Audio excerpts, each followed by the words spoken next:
igi gbóyìnyàn o. Ó ní ẹgbẹ́ orí yín sókè, ẹ̀yin ẹnu ọ̀nà, àdìká gbé yín sókè, ẹ̀yin ilẹ̀kùn ayérayé o. Kí ohun gbogbo, kí ohun gbogbo, kó kí arúgbó ọjọ́, kó tí wọlé dé.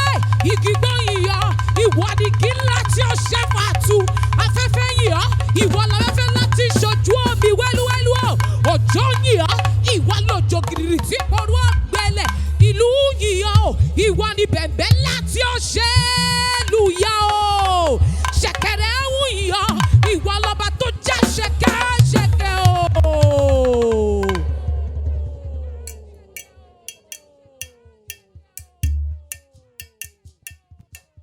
Àtàjàbálá inú àjà ló ń gbé, ẹnìkan ò mẹ̀yìn ọ̀la.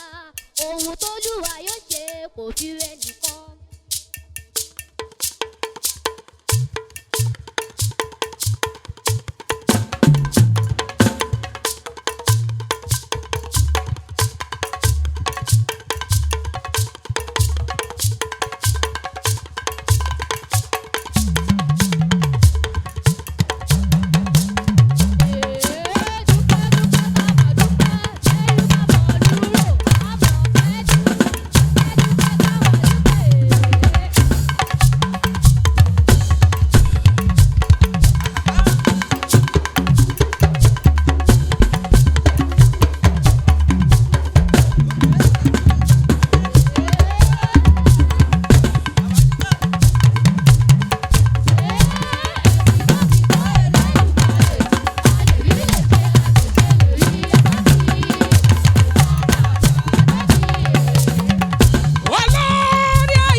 Ibi ẹ̀jẹ̀ náà, ìnáwó lóde nínú.